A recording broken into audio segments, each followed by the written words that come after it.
A Brief History of the Empire, Part 3, by Stronach Cathaj III, Imperial Historian. The first volume of this series told in brief the story of the succession of the first 8 emperors of the Septim dynasty, from Tibur I to Kintyre II. The second volume described the War of the Red Diamond and the 6 emperors that followed its aftermath, from Uriel III to Cassandra I. At the end of that volume, it was described how the Emperor Cassandra's half-brother Uriel IV assumed the throne of the Empire of Tamriel. It will be recalled that Uriel IV was not a septim by birth.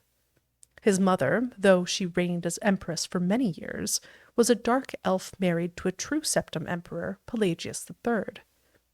Uriel's father was actually Catarai I's consort after Pelagius's death, a Breton nobleman named Galaver Lariat.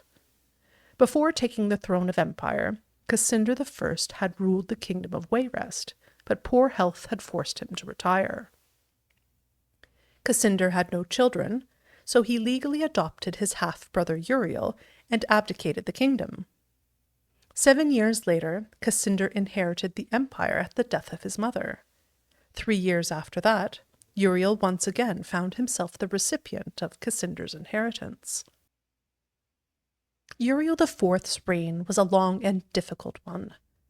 Despite being a legally adopted member of the Septim family, and despite the Lariat family's high position, indeed they were distant cousins of the Septims, few of the Elder Council could be persuaded to accept him fully as a blood descendant of Tibur.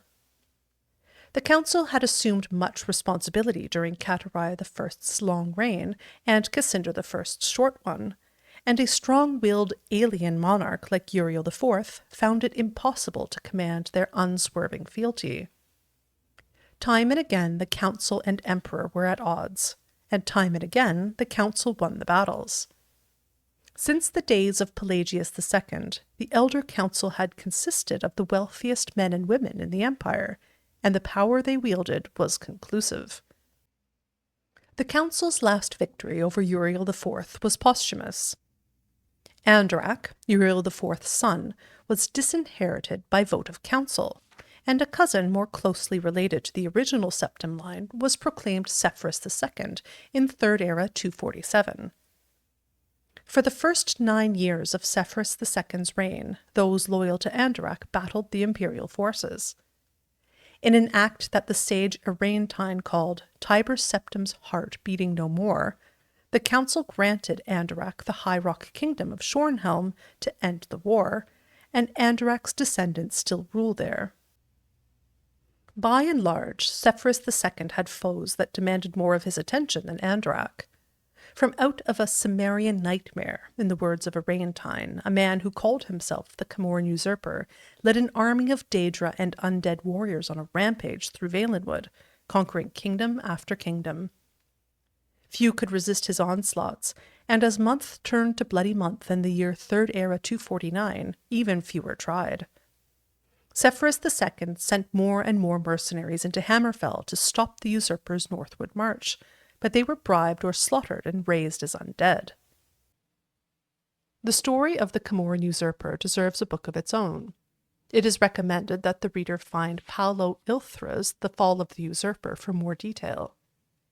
In short, however, the destruction of the forces of the usurper had little to do with the efforts of the emperor.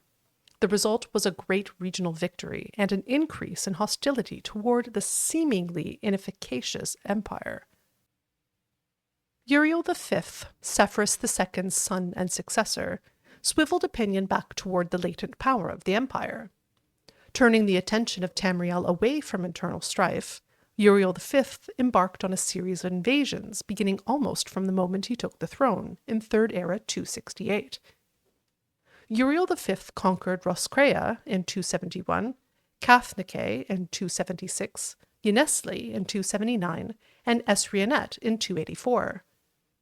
In 3rd Era 288, he embarked on his most ambitious enterprise, the invasion of the continent kingdom of Akavir. This ultimately proved a failure, for 2 years later Uriel V was killed in Akavir on the battlefield of Ionith. Nevertheless, Uriel V holds a reputation second only to Tiber as one of the two great warrior emperors of Tamriel. The last four emperors, beginning with Uriel V's infant son, are described in the fourth and final volume of this series.